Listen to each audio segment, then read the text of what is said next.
Okay. So let us start. So the principle of virtual work.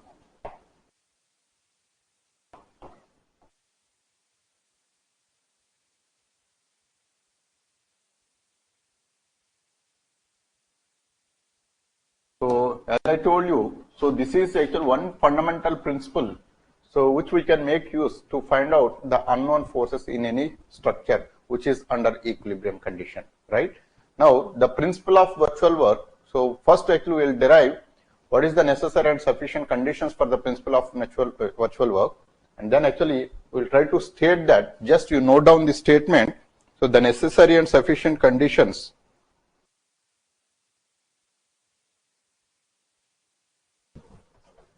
the necessary and sufficient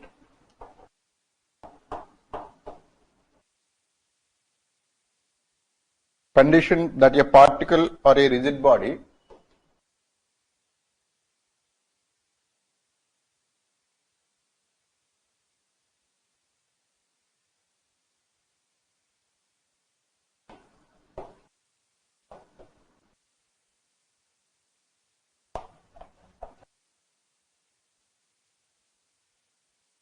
acted upon by a system of coplanar forces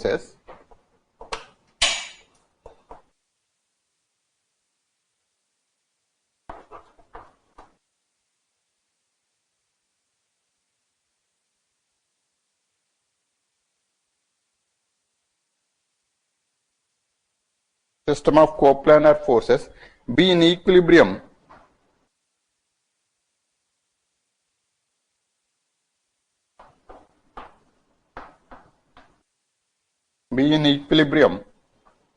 is that the algebraic sum of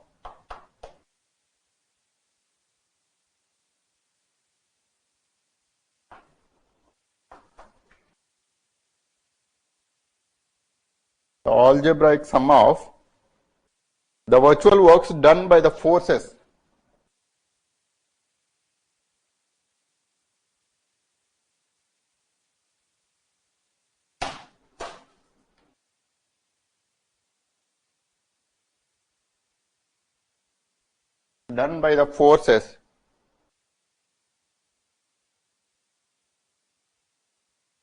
during any small displacement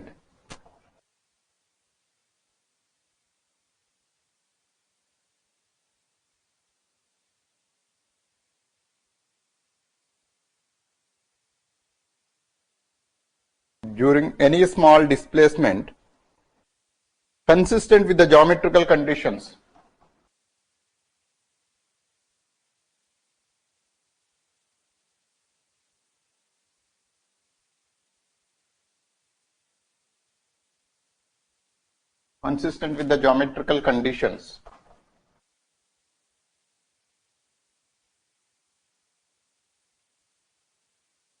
of the system is zero.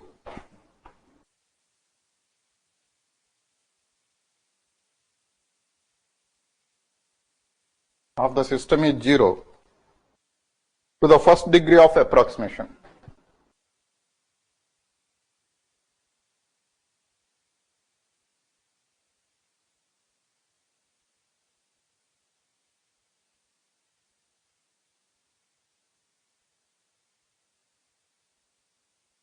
Got it? So this is the principle of virtual work. So this is the statement which you can make a note of it.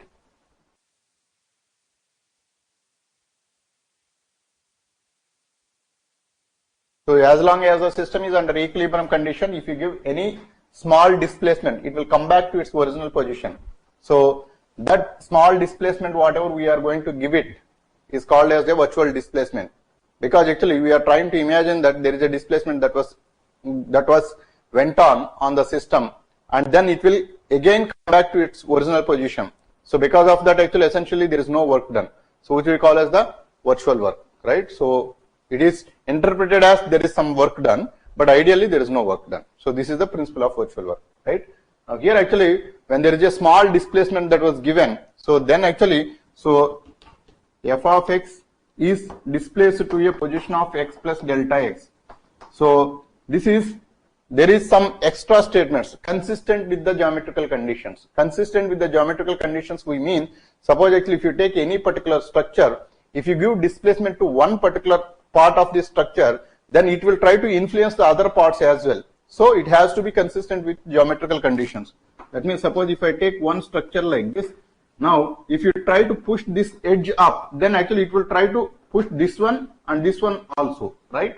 So that's why it has to be consistent with all the geometrical conditions of this structure.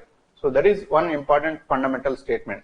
Now actually, if there is a linear displacement, that means actually if you push it, then actually it might be pushed to the upwards, right? So there might be some kind of linear displacement or non-linear displacement also can happen.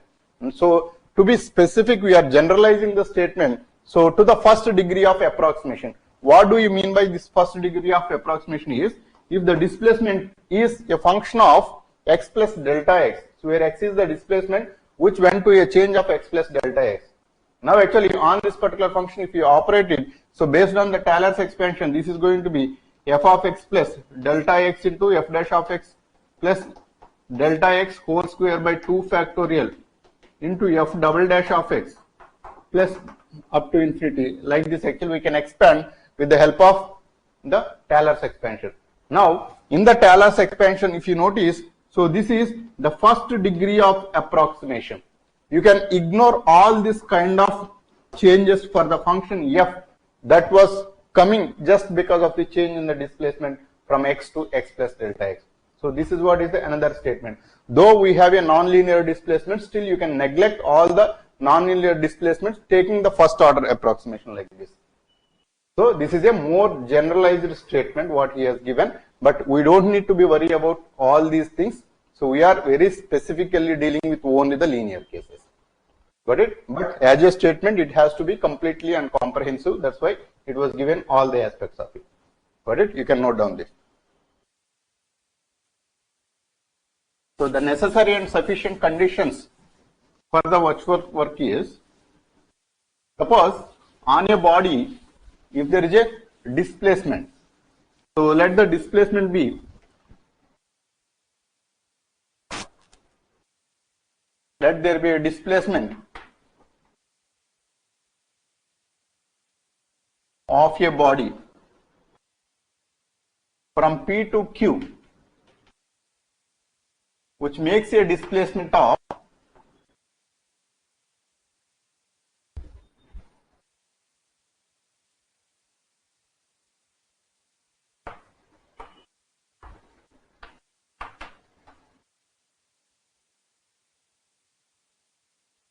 dr, which is given as u plus e cross r.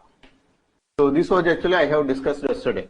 So dr is equal to u plus e cross r. Now the work done during the displacement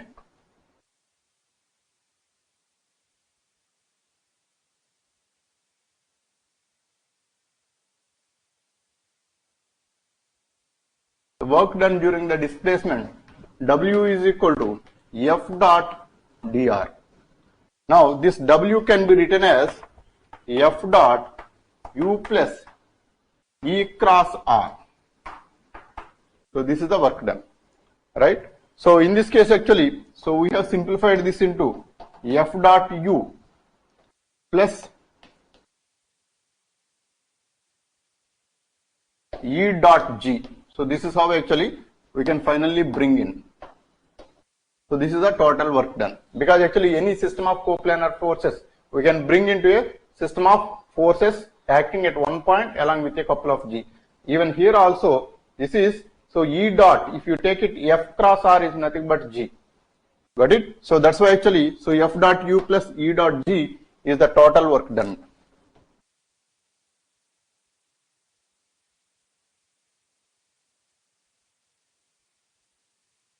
So let dr be the virtual displacement.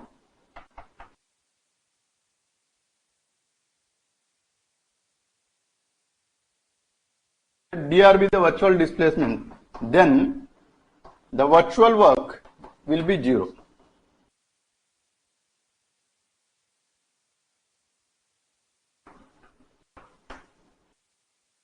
Right? So virtual work is going to be 0. Hence,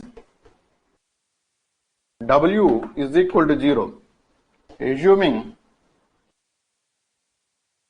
the system of forces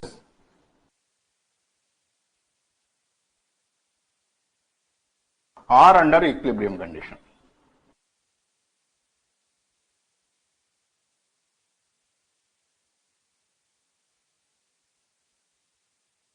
Right? So then actually, so F dot U plus E dot G equal to 0. So this is the principle of virtual work, and this is the necessary condition.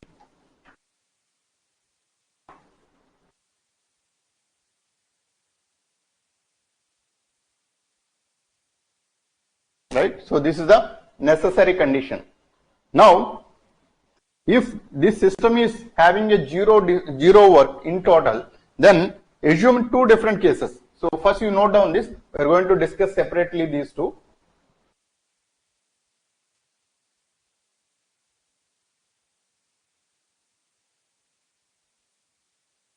So F dot U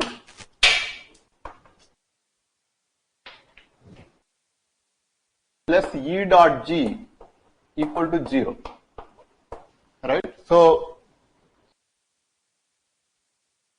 if the total work is 0, then the sufficient condition should be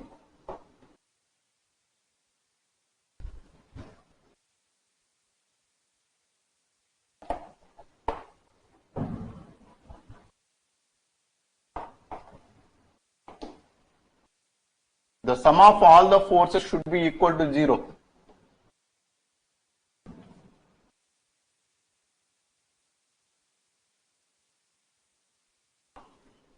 And the sum of all the moments has to be equal to 0.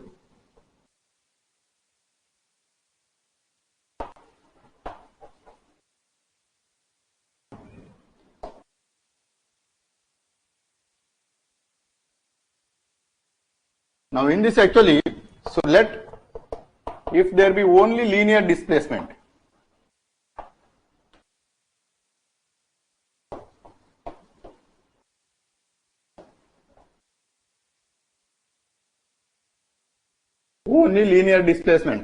then obviously F dot U has to be equal to 0. F dot U has to be equal to 0. As F and U are not perpendicular,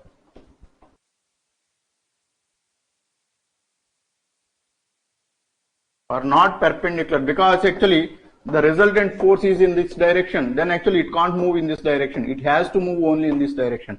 That means this is a ruled out case.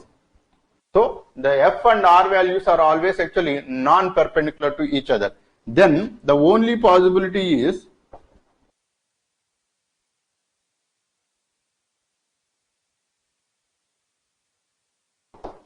F equal to 0. Then only actually this will be F dot U equal to 0. Now if you take the case 2, so this is case 1 and this is case 2. Assume that there is only movement, single movement without any resultant force.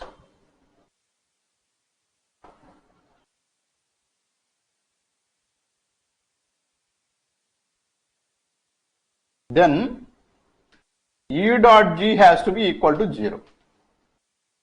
So this is the sufficient condition. So as E and G are non-perpendicular again,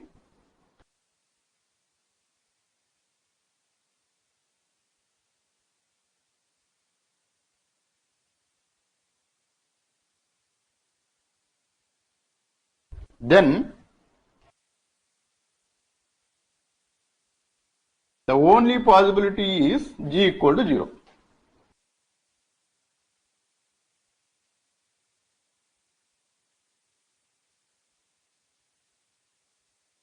So these are the sufficient conditions. That means the sum of both the works together has to be equal to 0. That is the necessary condition. And the sufficient condition is both R and G both has to be equal to 0. This is the sufficient condition. So there are three different conditions. This is equation number 1, and the other one is R equal to 0 and G equal to 0. So these are the three different conditions. Got it? So these are the necessary and sufficient conditions for the principle of virtual work. I hope you understood this concept. Okay. Now we'll solve some of the problems based on this understanding. So this is a simple concept. So the concept says that give you a virtual displacement and then try to find out the work and equate to 0 and find out the unknown forces.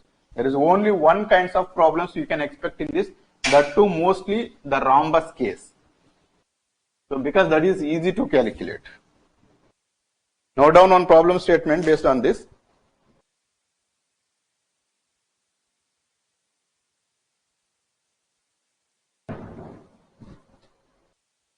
Five weightless rods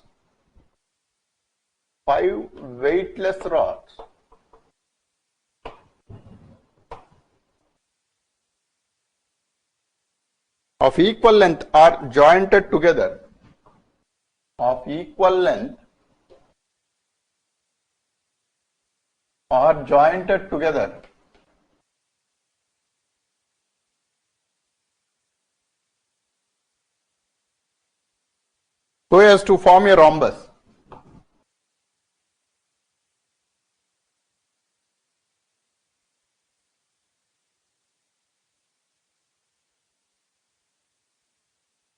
so as to form a rhombus. ABCD with one diagonal BD.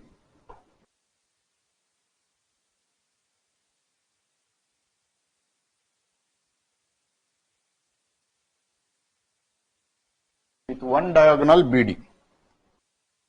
If a weight W be attached to C, if a weight W be attached to C,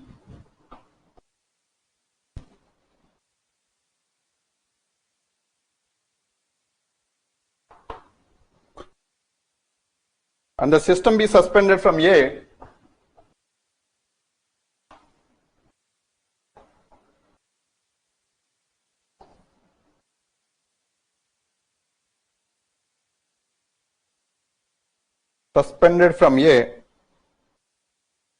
show that there is a thrust in BD equal to, show that there is a thrust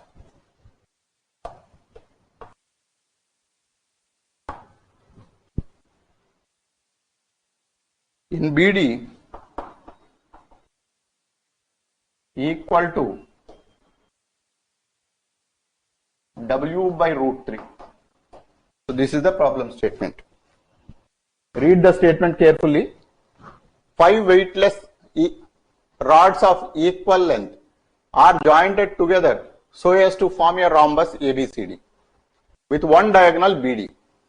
If a weight W be attached to C and the system be suspended from A, show that there is a thrust in BD equal to W by root 3. Now here there is a rhombus.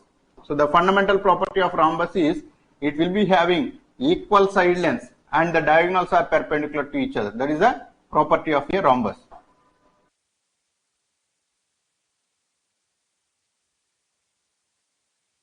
So this is a rhombus. It makes an angle of 90 degrees here. And then these four lengths are equal to each other. So this is A and this is B and this is C and this is D. Right? And then five rods, equal length rods of weightless are jointed to form a rhombus. Now actually to form this rhombus actually we need only four different sides. But actually one side he explicitly mentioned that BD is also the rod. That means this is not the rod and this is how the structure is. Right? So this ABCD along with BD, five different rods are there. All are of equal length and no weight for each of the every rod, right? So now actually if you notice, if it is suspended at this particular point and a weight is attached to C of magnitude W. So there is a weight that got attached to C and it is suspended from A. And then obviously, if you do this activity, if you don't have this BD rod, then actually automatically these two will come together and jointed, right? So it will be as if like it is a straight line, if this rod is not there. So to withstand that force, right? So there is a rod that got supported here. Obviously, if the weight that is attached to this particular point C, then automatically it will try to push this rod like this. If it is trying to push the rod, there will be a counter force that is going to be developed, right? So that counter force is nothing but this directional force. And this is what we call as the thrust. And this thrust value, so this is T. So this thrust value, he asked us to prove that it should be equal to W by root 3. So if you apply more weight here, then the more thrust will be developed. If you apply less weight here, then the less thrust will be developed here, right? So there is a relation between this T and W. So he asked us to prove T is equal to W by root 3. Now here actually we can apply the principle of virtual work now. Now here, if you notice, so if you draw a straight line like this, then it makes an angle of theta here. Obviously it will make an angle of theta because these two are the symmetric triangles. So the same structure whatever is there to the vertical line, the same structure is on the right hand side as well. So if it is supported at from A, if you attach the weight at C, obviously this will be a straight line, obviously, right? So this will be a straight line which will be exactly perpendicular to this horizontal line because this support and this weight has to be on the same line always because of the gravity, right? So if it is on the straight line, then obviously it has to make an angle of 90 degrees, being this is a rhombus, right? So now actually how to apply principle of virtual work here. So principle of virtual work says that you apply a virtual displacement to this particular structure, then try to calculate the work and try to equate that to 0. Now applying a virtual displacement. So let us see. Now A is a fixed point because it can't be moved because this is supported from this location. But this can be moved. So you can lift up or actually you can move like this. So any kind of displacement you can give to point C. So that is, suppose if I push this up like this, then actually there will be a change in the angle automatically, right? Yes or no? If I try to push this particular point C a little upper by fixing the point A, then obviously there will be displacement changes or actually the angle is going to be changed at both the cases, right? Yes or no?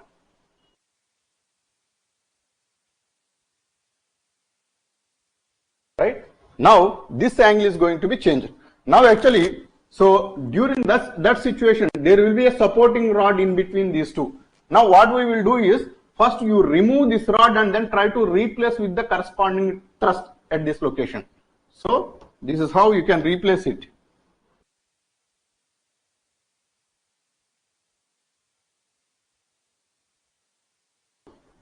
So this is T and this is T and this is the vertical line.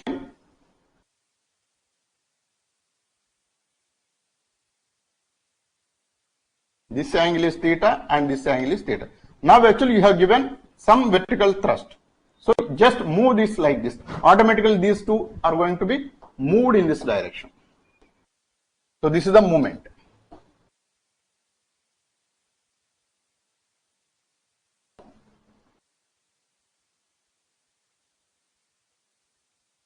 So there will be a change in theta from theta to delta theta. So there will be a change.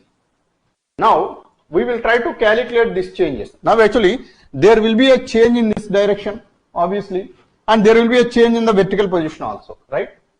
So vertical direction also there will be a length change and the horizontal direction also there will be a length change. Now in the vertical direction there is a weight that is acting downwards. In the horizontal direction there is a tension that is acting outwards, right? Now here we will try to calculate. Let us say this length is of magnitude 2a. So this is 2a and this is 2a and this is 2a and this is 2a because L is equal to 2a is the length of the rod.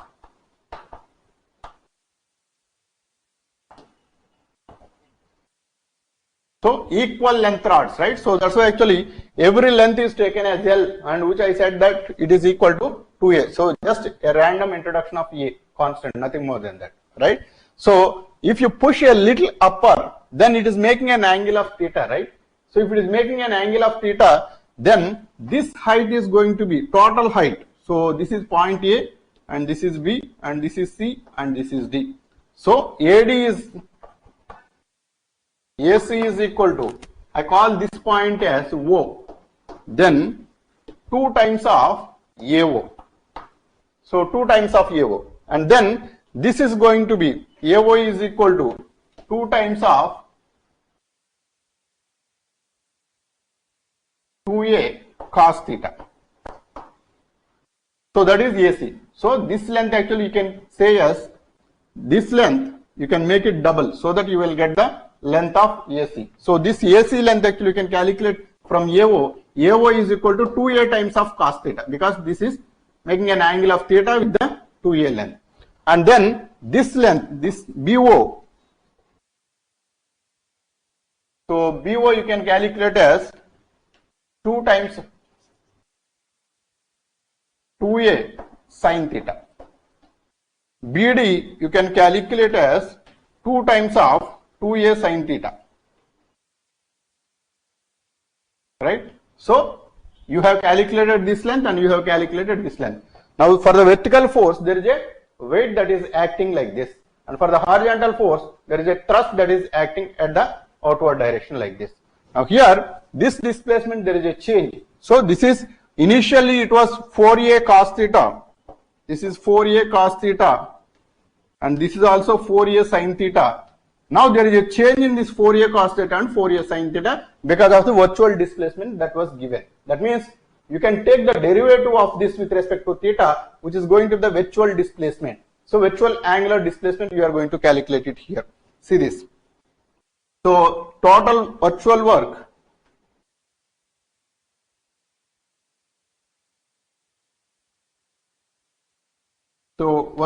is given as, so total work because of this change, right? So tension multiplied by the displacement. So tension, so displacement. So what is the displacement? Total we have. So this length is BD, actually we have calculated as 4A times of cos sin theta. So BD length is 4A sin theta. Now there is a virtual displacement that was given. So because of the virtual displacement, so what is the essential change in the displacement we have? What is the change in the displacement? There is nothing but the derivative of this particular one, right? So that is 3 times of derivative of 4A sin theta. Can I write this way? Got it or not? Tension multiplied by the displacement. And displacement actually directly we don't know. So because of the virtual displacement, whatever we have given, right, there will be a change in the displacement. That's what we call as the D, derivative of. Derivative is nothing but the change. So D of 4A sin theta is nothing but the displacement that happened for this particular length of BD. Understood or not?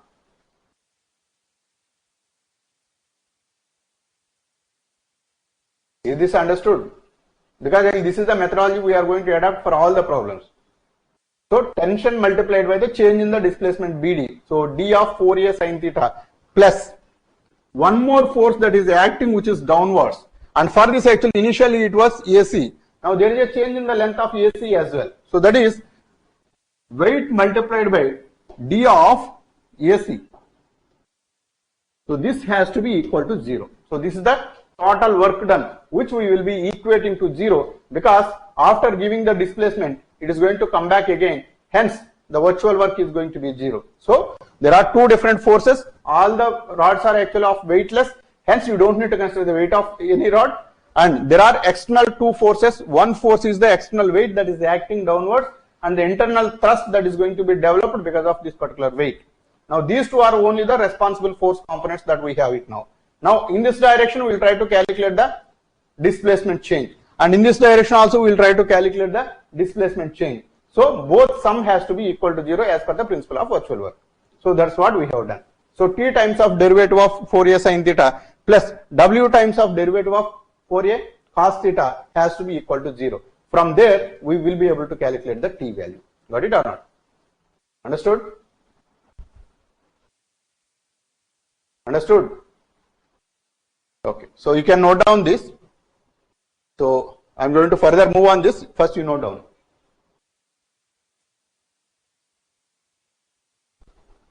So t times of derivative of 4a sin theta plus w times of derivative of 4a cos theta. So this is the change in the displacement. It has to be equal to 0 as per principle of virtual work.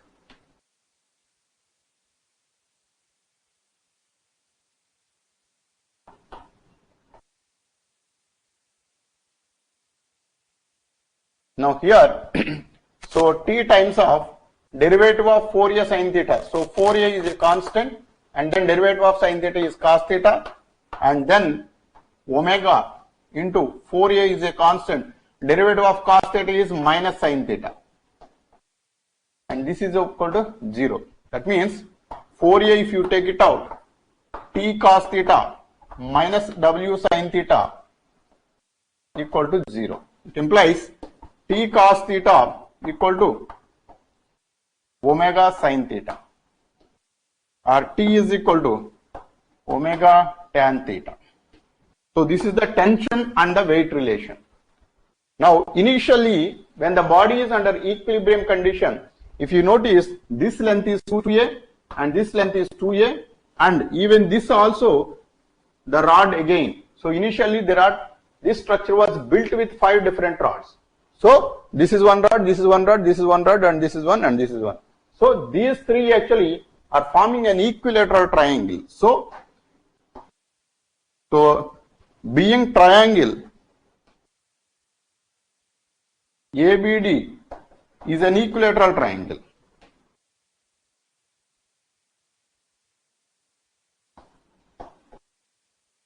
So if it is an equilateral triangle, obviously theta is equal to 30 degrees, right? Pi by 6. Why? Because 2 theta equal to pi by 3. So 2 theta is equal to 60 degrees. Now we need only one angle theta. So this angle is pi by 6. That means it is making an angle of 30 degrees initially when the body is under equilibrium condition. Now during that situation, so this is a general relation for whatever may be the angle theta, this is always equal to t value w times of tan theta. Now initial condition, w times of tan pi by 6 is equal to w by root 3. Got it? Understood? Okay, great. So you can note down this and we'll solve one more.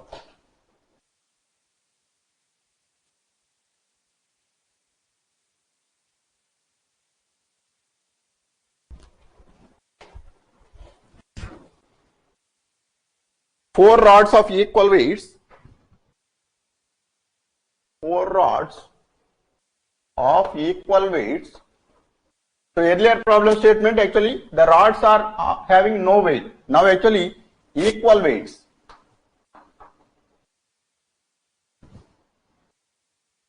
W form a rhombus ABCD.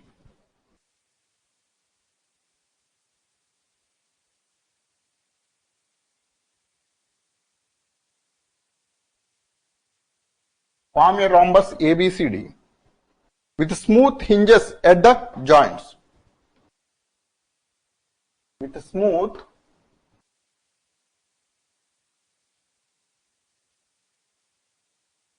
hinges at the joints.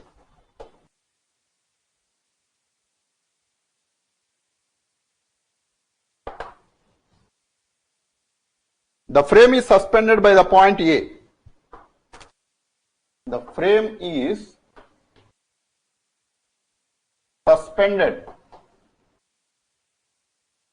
from point A.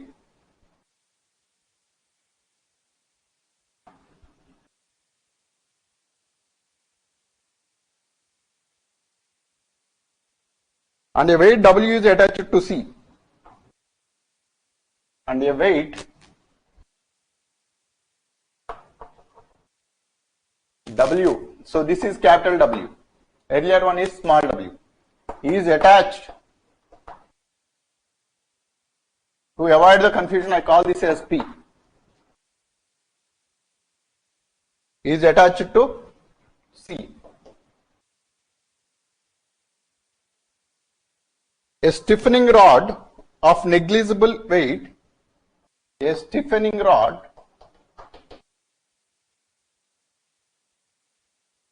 of negligible weight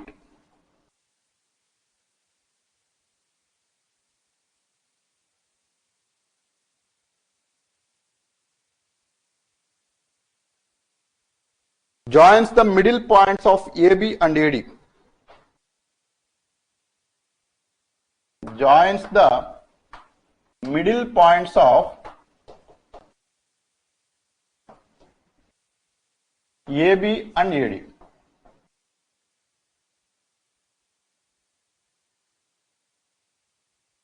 Keeping these inclined at alpha to AC.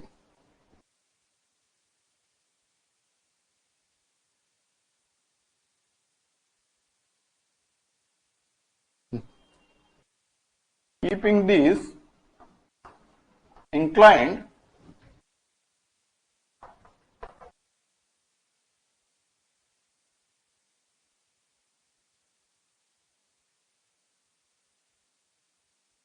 at alpha to AC.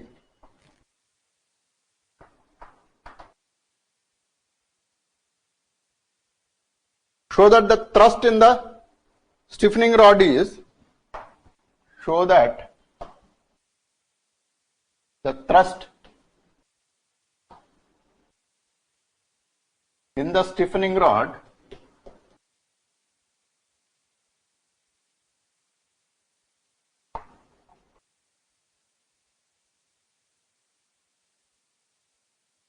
is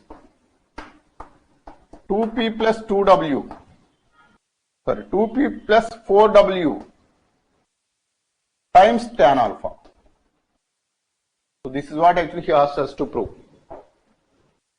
Now this is more or less exactly the similar problem what we have done earlier, but few differences are there.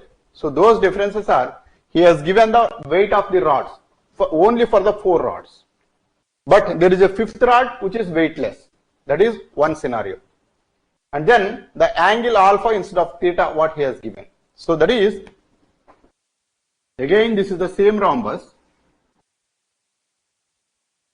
and this is AC.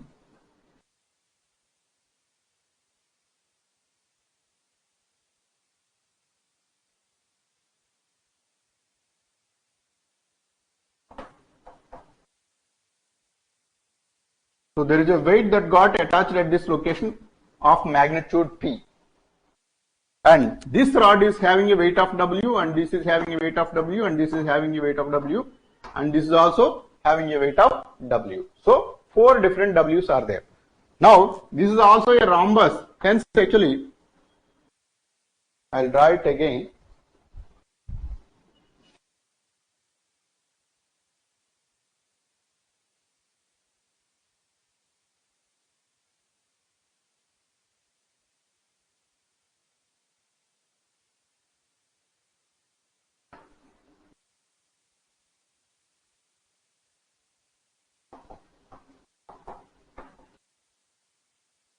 So weight of magnitude P that got attached at the bottommost point C, and this is jointed at this location. So there is a support that was given there. Now it is making an angle of alpha, and this is also making an angle of alpha.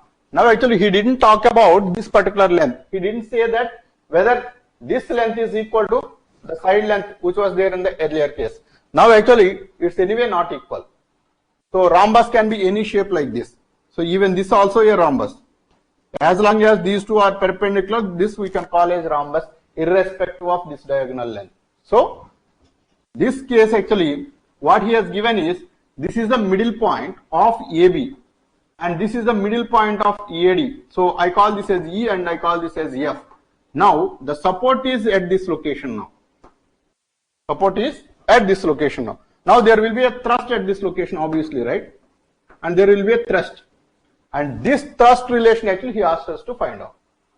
Now exactly the same procedure you try to apply and then try to solve it. Now give a virtual displacement at this location. Now try to calculate the, so in this particular direction there will be a change in the length, and in this direction also there will be a change in the length for EF. So first you identify the length of EF and you identify the length of AC in terms of alpha and apply the same procedure of the principle of virtual work what we have done in the previous case. You will be arriving at this particular relation. I am going to give you 5 minutes time, so try to solve this on your own.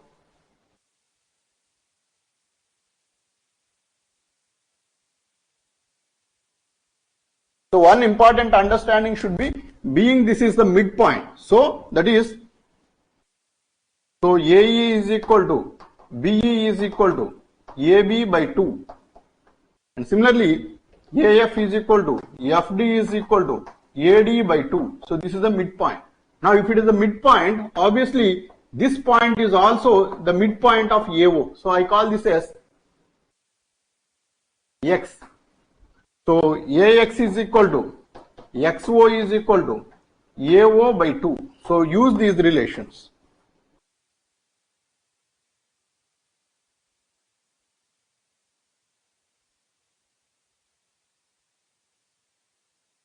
So this length, right? So this length actually, so you can treat as 2A, so that this can be A and this can be A. Similarly, this is A and this is A. So from there actually you can arrive at the same situation the way we have done in the previous case. This length you calculate in terms of A and alpha, and this length also you calculate in terms of A and alpha, and then finally arrive at the length AC and EF.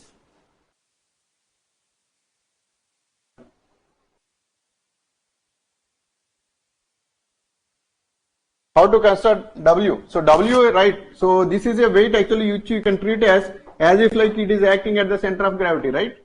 So there is a W here and there is a W here and there is a W here as well. So 4 different W's are there.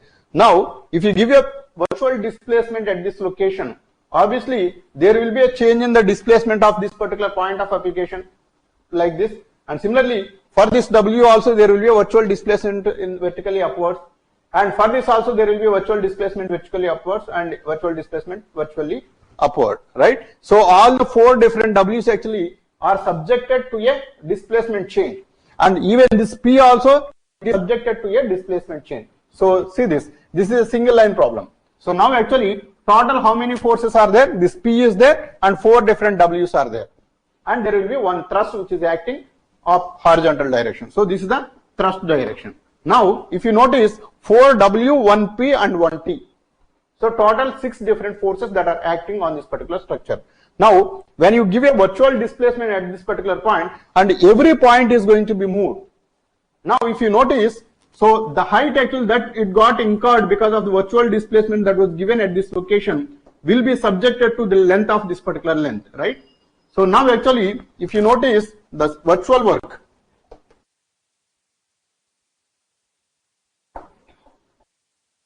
after giving a virtual displacement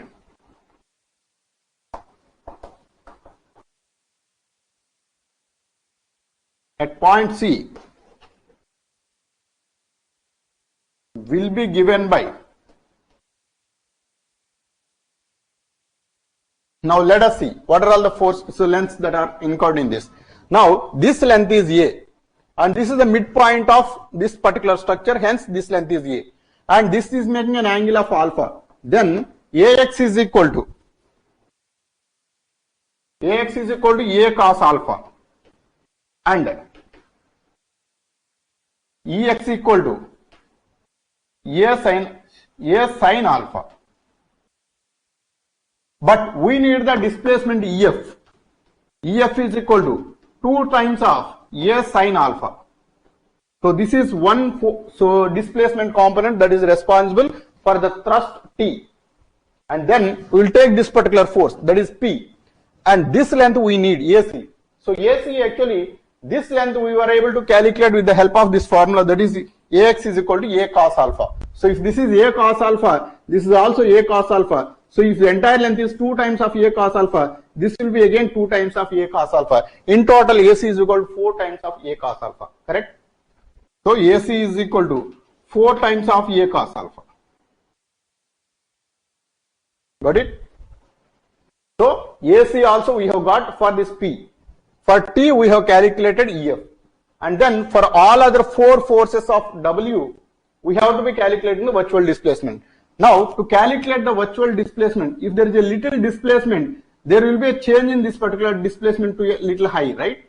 Now that length is going to be 2A times of, so this vertical length whatever it is there, right, it is going to be changed a little high. That means it is responsible for AX. Sorry, it is responsible for AO. So because actually this structure is moving a little high like this. Now this length actually will decide how much it has to be going upwards, right? So obviously this W is subjected to, so W is subjected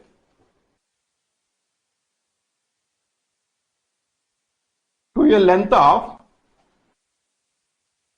2A cos alpha, right? So 2A cos alpha is this length. So for each rod actually there will be a vertical displacement obviously. This vertical displacement is responsible for this one. So for these two structures this length, for these two structures this length, but both are of equal magnitude. Hence actually it is making a displacement of derivative of 2A cos alpha. Got it? Understood or not? Understood? I think so. It is not visible. First you note down this. I am going to erase it and then actually I will rewrite it. So till this point 4A cos alpha you note down. So bottom line I am going to rewrite again.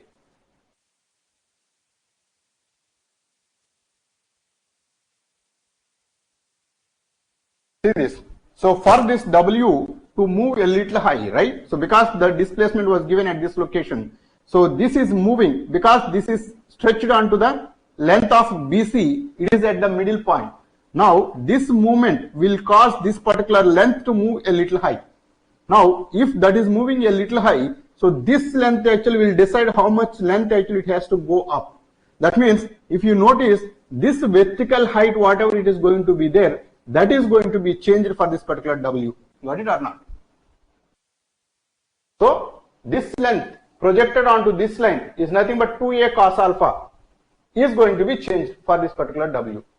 Got it? So because there is only one vertical virtual displacement what we have given. So total displacement. So AC is 4A cos alpha and AO is equal to OC is equal to 2A cos alpha responsible for W.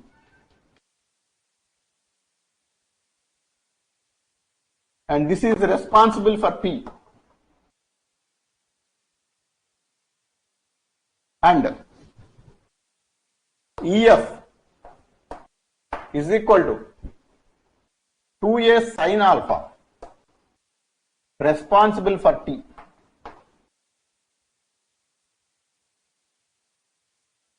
So the virtual work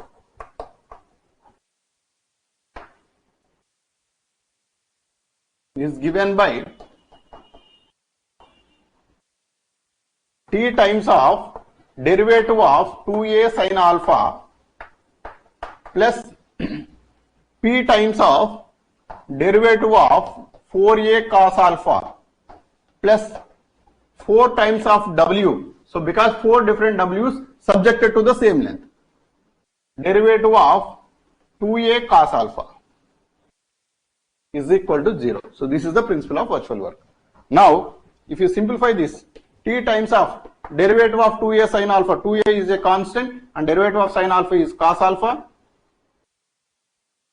into d alpha plus P times of 4A into derivative of cos alpha is minus sin alpha into d alpha plus 4 times of W times of 2A into derivative of cos alpha is minus sin alpha into d alpha equal to 0.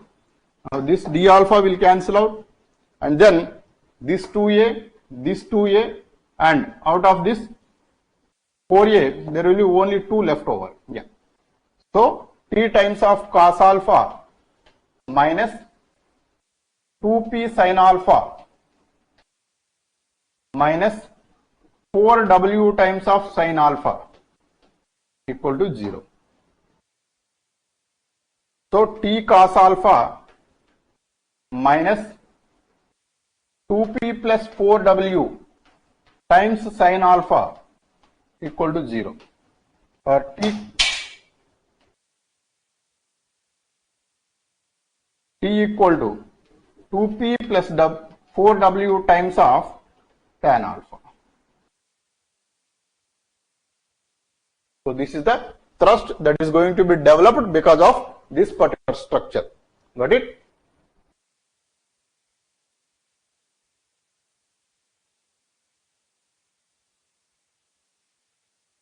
See this. So now actually the vertical position of this W is at this location, right? So which is the center of gravity. Now actually if there is a virtual displacement that was given at this particular location, the center of gravity of this particular W is going to be shifted, right? How much it is going to be shifted? So because of the vertical location of this particular body from here to here. So because this particular structure is moving a little higher, that means the Y location is getting changed without changing the X location. Now if the Y location is getting changed, then this particular length initially which was at this location, now actually this is moved a little high like this. Now initially this is the end point and this is the start point, and the same structure actually the Y location is this one to this one. Now this is going to be changed because of the movement of this particular W movement in a vertical direction. Got it? Understood or not? Vishal? Yeah. So this is how actually the principle of virtual work we can make use to find out the unknown forces like this. So only thing is the straightforward relation. So the virtual work actually it will be straight away equated to 0, assuming that there will be a little displacement that was given. So ideally it is not there, or actually in reality there is no displacement. We are assuming that there will be a little displacement given at any location of your own interest, and based on that, depending upon the geometrical conditions, we are trying to calculate because of the movement of the virtual displacement. So there will be displacements in the entire structure, and each and every structure we have to be identifying and calculating the displacement, and correspondingly we will be calculating the work by multiplying the displacement change with the force, so that you are going to get the virtual displacement or the change in the work. So that change in the work actually we are equating to 0 to find out the unknown forces, right? So this is a kind of a catalyst for us. So this catalyst actually is responsible for identifying the unknown force. Got it?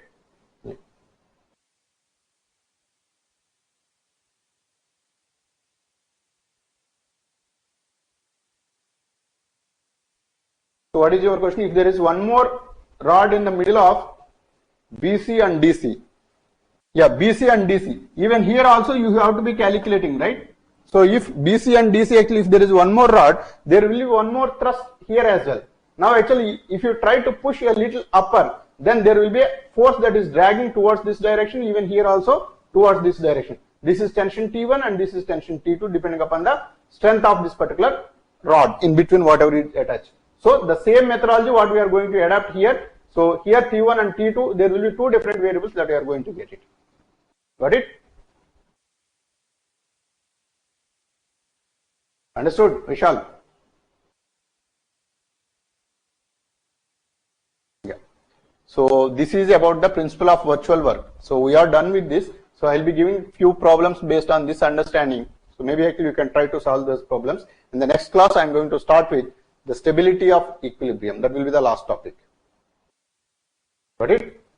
Yeah. So till then, yeah, good night. Thank you.